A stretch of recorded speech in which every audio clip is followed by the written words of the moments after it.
নানা সমালোচনার মুখে যুক্তরাজ্যের সিটি মিনিস্টারের পদ থেকে সরে দাঁড়ালেন টিউলিপ সিদ্দিক। আনুষ্ঠানিকভাবে তার পদত্যাগপত্র গ্রহণ করেছেন প্রধানমন্ত্রী কিয়ার স্টারমার। লন্ডনে হাসিনা ঘনিষ্ঠদের কাছ থেকে উপহার নেওয়া ছাড়াও সাবেক এক বাংলাদেশি এমপির কাছ থেকে 2019 সালের ক্রিকেট বিশ্বকাপের 2টি টিকিট নিয়েছিলেন টিউলিপ। এছাড়া তার বিরুদ্ধে অন্যান্য আরও আর্থিক অসঙ্গতির অভিযোগ উঠেছে। এসবের মধ্যে দেশটির বিরোধী দল কনজারভেটিভ পার্টি টিউলিপকে বরখাস্তের দাবি জানিয়েছিল।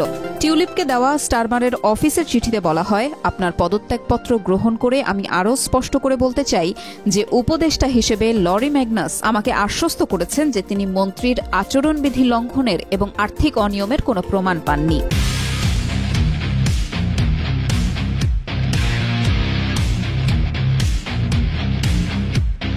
যেতে নাই মন চায় তবু যেতে হয়, তবু চলে যায়, কবিগুরু বলছিলেন টিউলিপ সিদ্দিকীকে নিয়ে। কি হলো টিউলিপ সিদ্দিকের, কেন তিনি চলে গেলেন? তো আমরা শুরুতে যেটা খবরে জানতে পারলাম, কাইন্ড অফ কনফ্লিক্টিং মনে হইতে পারে যে দুর্নীতির কোনো প্রমাণ পাওয়া যায় নাই। দুর্নীতির প্রমাণ পাওয়া না গেলে আবার তাহলে পদত্যাগ কেন করলেন? তো এই ধরনের ক্ষেত্রে যেহেতু অনলাইন আপনাদের গুজববাজ দিয়ে ভর্তি, আপনাদেরকে গুজববাজের হাত থেকে প্রটেক্ট করার মহান দায়িত্ব আমি নিছি। তাই এই ধরনের অ্যাপারেন্ট কনফ্লিক্টিং ব্যাপারকে কীভাবে ব্যাখ্যা করা যায় সেটা আমি আপনাদেরকে রেকনসাইল করে দিব। আপনারা কোনো দুশ্চিন্তা করবেন না, মন খারাপ করবেন না, আমি আছি এখানে টু হেল্প ইউ আউট। আমরা তো শুনলাম প্রধানমন্ত্রী ওনার পদত্যাগপত্র গ্রহণ করছেন, করে কি বলছেন। তারপর আমরা ভার্বাটিম একটু লেখাটা পড়ি সেই পদত্যাগপত্র থেকে ইংরেজিতেই। In accepting your resignation, I also wish to be clear that Sir Lori Magnus, an independent advisor, has assured me he found no breach of ministerial code and no evidence of financial improprieties on your part. Right? তো মানে প্রধানমন্ত্রী এটা clear করে বলতেছেন আর্থিক অনিয়ম বশদাচরণের প্রমাণ পাওয়া যায় না। এই যে উনি কথাটা বললেন, এটা মনে করেন যে বিপ্লব মারানিগুলো এবং হইতেছে যারা নন আওয়ামী লীগ বা অ্যান্টি আওয়ামী লীগ, তাদের এটা পছন্দ হবে না, তাদের মন ভরবেই না। তাদের কথা হচ্ছে যে ইংল্যান্ডের প্রধানমন্ত্রী মিথ্যা কথা বলছে, এই সারা পৃথিবী খারাপ, সারা পৃথিবী ষড়যন্ত্র করতেছে, সবাই ইলিয়াস হোসেন পিনাকি ভট্টাচার্য এবং আমার দেশ সবাই গুজববাজ, সব কিছুর মধ্যে ষড়যন্ত্র। একটা ব্যাখ্যা দেওয়ার চেষ্টা করবে যে কি জানি বলে, সে তার পার্টির লোক দেখে প্রটেক্ট করার চেষ্টা করতেছে, মিথ্যা কথা বলতেছে। সো মিথ্যা কথা বলাটা যেরকম আপনার মনে করেন বাঙালির কামস ন্যাচারাল টু বাংলাদেশ এবং বাংলাদেশি কালচার, যেটা আপনাদেরকে আমি সবসময় বলার এবং ব্যাখ্যা করার এবং বোঝানোর চেষ্টা করি যে আপনি আপনার চশমা দিয়ে পৃথিবীকে দেখবেন না, দেখলে কিন্তু সারা পৃথিবীকে কালো মনে হবে। সারা পৃথিবীতে অন্যায় দুর্নীতি মিথ্যাচার আছে, তাই নাই যে তা না, কিন্তু বাঙালি যেরকম শিরায় শিরায় বদমাইশ অসৎ, এবং যে কথাটা সবসময় বলি, ফ্যাক্টকে নির্লজ্জের মতো অস্বীকার করা এই দেশের সবচেয়ে শিক্ষিত লোক থেকে শুরু করে সবচেয়ে বড় আপনার ফলোয়ারওয়ালা লোকটি খাড়ার উপরে ফ্যাক্ট অস্বীকার করে ফেলবে। এই ধরনের ইত্রামি, এই ধরনের গরিবী, এই ধরনের ছোট লোক আমি সভ্য বিশ্বে মেইন স্ট্রিম না। যেটা একদম ক্লিয়ার কাট ফ্যাক্ট, সেটাকে তারা রেসপেক্ট করে, সেটাকে বাইরে রেখে তারপর মোচড়ানোর যতটুকু, যেগুলো অ্যাবস্ট্রাক্ট, যেগুলো সাবজেক্টিভ, ওগুলো নিয়ে মোচড়ামুচড়ি করা, টুইস্ট করার চেষ্টা করে। যেগুলো অবজেক্টিভ, যেগুলো ফ্যাক্ট, এগুলো নিয়ে ইত্রামি ওরা করে না। প্রধানমন্ত্রী তার লিখিত বক্তব্যে এটা বলতেছেন যে আপনার বিরুদ্ধে কোনো আর্থিক দুর্নীতির অভিযোগের প্রমাণ পাওয়া যায় না এবং আমি সেটা অ্যাকসেপ্ট করছি এবং আপনাকে ধন্যবাদ স্টিল পদত্যাগ করার জন্য। তার মানে উনি সত্য কথা বলতেছেন, তার মানে উনি এখানে ডাহা মিথ্যা পান্ডামি করা সেটা করতেছেন, এগুলো বাংলাদেশিদের কাজ। ওকে, তাহলে সেটা যদি সত্য এবং সঠিক হয়ে থাকে,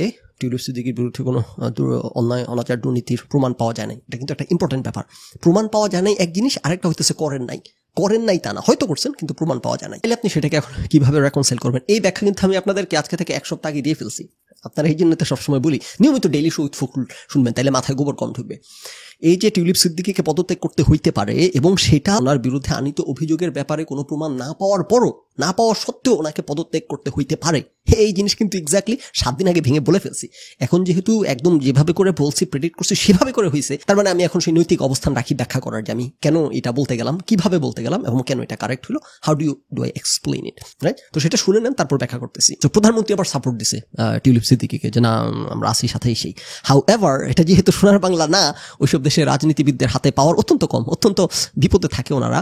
সো যদি এনাফ সাফিসিয়েন্ট টিউলিপ সিদ্দিকীর বিরুদ্ধে ক্ষোভ জেগে ওঠে এবং পলিটিক্যাল পার্টি, অপোজিশন পার্টির লোকজন যদি খুব বেশি ফুসে ওঠে ক্ষোভে যে না, তদন্ত হচ্ছে, ওনার বিরুদ্ধে এত বড় একটা অভিযোগ আসছে, তার এখন আর ক্ষমতায় থাকার তার কোনো যোগ্যতা নাই, তাহলে কিন্তু টিউলিপ সিদ্দিকী পদত্যাগে বাধ্য হইতে পারে। দেশটির বিরোধী দল কনজারভেটিভ পার্টি টিউলিপকে বরখাস্তের দাবি জানিয়েছিল। কারণ ওইসব দেশে কিন্তু একবারে প্রধানমন্ত্রী থেকে শুরু করে বরিস জনসন থেকে শুরু করে শুধুমাত্র সমালোচনার কারণেই প্রচুর মানুষ পদত্যাগে বাধ্য হয়। এটা তো সোনার বাংলা পায় না টিউলিপ সিদ্দিকী যে হাজার হাজার মানুষ মেরে তাও চেয়ার ছাড়বো না, না না না, শুধু সমালোচনার কারণেই সো টিউলিপ সিদ্দিকী সেইখানে অপরাধ করছে কি করে নাই, প্রমাণিত হবে কি হবে না, সেটার চেয়ে বড় কথা হচ্ছে কি মাত্রায় সমালোচনা হচ্ছে। সমালোচনার পরিমাণ খুব বেশি হইলে টিউলিপ সিদ্দিকীকে পদত্যাগে বাধ্য হইলেও হইতে পারেন।